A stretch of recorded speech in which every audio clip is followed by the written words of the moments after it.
Just a good win today. I thought our team played really well from start to finish. Initially, I thought we missed some shots that we had that were very makeable, but I like the way we played. I liked our approach. We had a great day yesterday and Thanksgiving. We had very competitive practice, about 10:30, and then really got to spend some time together in the afternoon at my house, which was good, and then had a great night meeting. So I thought we would play well. Just good to get some guys back, probably not 100%, but close. I think PJ and Hunter are still the guys who are lingering with feeling poorly, myself included. But they're close enough that they can perform and be back to normal. So I thought our ability to sustain, even when we had the lead, the way we came out in the second half was really good. It was a lot like the Temple game, and just did a nice job of extending the lead and really got to enjoy the last 12 minutes of the game and get a lot of guys in and get some experience for some other players. So it was a great day. Brad, after the last two games, yeah, having the lead, how important was it to go out there and just close the deal today? It was. We're very frustrated, upset, angry, because I thought we played well enough to win a couple games down in Charleston, but we didn't get it done. And we had a very challenging film session on Wednesday morning after we got back. We had 2 days off, really I think we'd gone 13 straight days. And so we gave them 2 days off. And we watched, probably 70 clips from the two games and, see a lot of mistakes. And there were some things that were,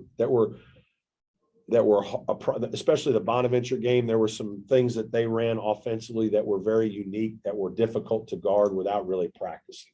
And so we had some communication errors that led to probably 4 or 5 wide open threes for them that they made.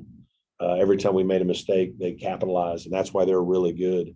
But it's frustrating because when you go back and watch the game, we really played very well for most of the game.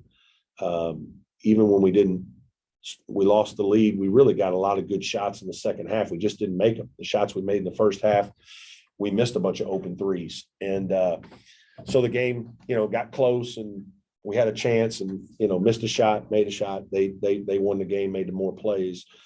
West Virginia was really a back and forth game. And then we pulled away a little bit in the second half. And then their pressure bothered us a little bit. And we had some turnovers throughout the game that we just didn't handle it very well.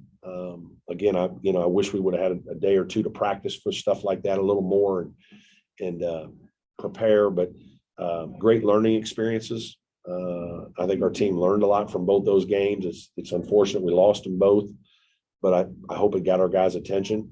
And, we're a good team. I think we have a chance to do some good things.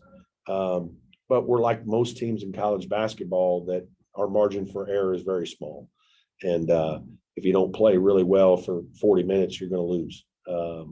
And that's what happened to us. We had a couple of bad stretches and ended up losing 2 games that were winnable that we played good basketball in. And that's, that was really the lesson I think that our team took from the tournament was, hey, when we play well, we're pretty good, maybe even better than we thought.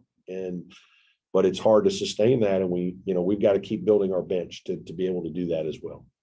How beneficial was it to come back and regroup before you have to go back on the road? It is. Yeah, it was really good to be able to come home, and we needed to rest. We were really exhausted and tired and sick and just not feeling very well. And even Wednesday was a hard day for us. We did a lot of video. We tried to practice some, but it was just okay.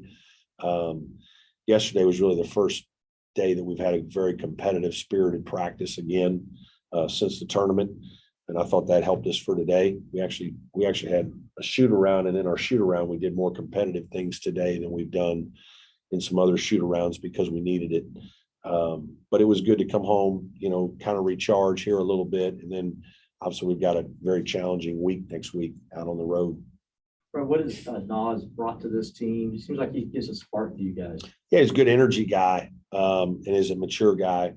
So he's not afraid of the moment. He's ready to play. I think he plays pretty confidently. he's a good voice. I think when you listen to him speak, he's a bright guy. He's a 22-year-old man. I mean, he's grown up. He brings some things with maturity that you don't coach, that guys either have it or they don't. And he's a guy that has some maturity. We knew that when we talked to him, in recruiting, and we felt like our team desperately needed that. Hunter was really the only experienced guy with a big voice. Nick and Al are experienced players, but they don't have big voices. Hunter does. And so Nas has been able to bring a good voice, a maturity level, a physicality, and a guy who can play a lot of different positions. And we've used him in 3 this year, 3, 4, and 5. Nick today, 7 assists, no turnovers. How big is it to have a guard that's just that consistent? Yeah, it's really keeping the good. ball in check? Really good. I think he's playing very well. He obviously can shoot the ball. He takes care of it. He valued it last year.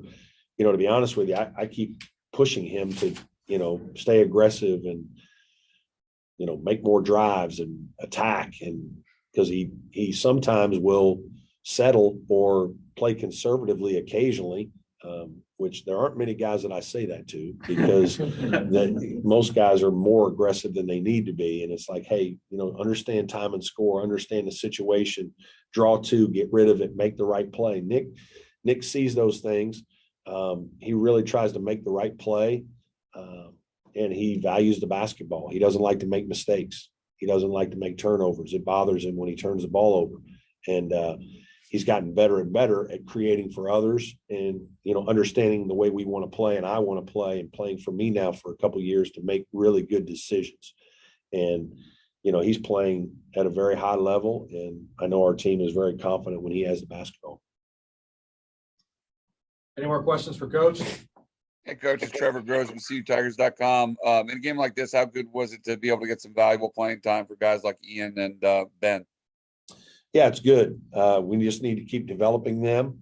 They need some experience, and it's not easy to do in certain times. It's hard to find, enough minutes for them. But I thought Ben played better, not just the couple baskets he made, but like ball screen coverage defensively. That's a big thing with the 5-man, is how many ball screens you got to defend. And he probably defended 20 to 25 today in the 15 minutes he played. And, I bet he was on point with a good majority of them, which for us that's how you get to play more. And so he and Ian are both guys that are progressing nicely, developing. We got to be patient as a staff, but there's no question we're going to need our bench, Alex, Chase, all those guys to continue to develop and play better, and give us consistency off the bench if we're going to have a good year. And so that was great for those guys.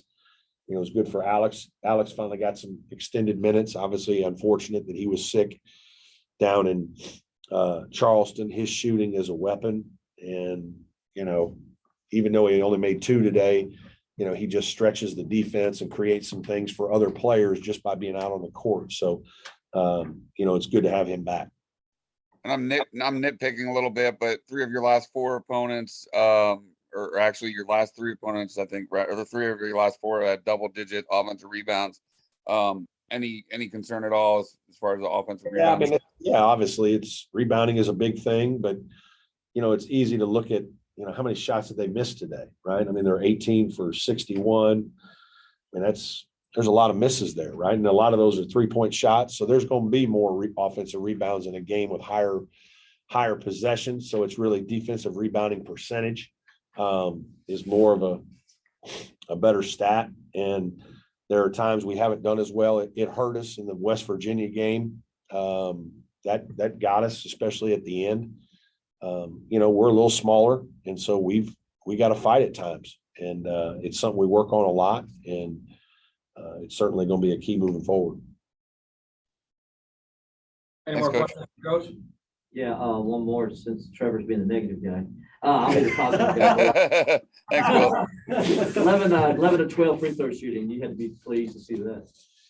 Yeah, you know what? Our free throw defense is bad again, though. They're 15 for 15 at the line today. I think we're like 355th in the country in free throw defense. So either our crowd needs to yell more, or we need to start fouling different people. But yeah, it was good. We shot the ball well at the line. That was good to see. You know, David made 3, which is good, 3 for 3. So, yeah, that part was good today. Any more questions? Thanks, Coach. Thank you. See you, Trevor. Hope you guys had a nice Thanksgiving.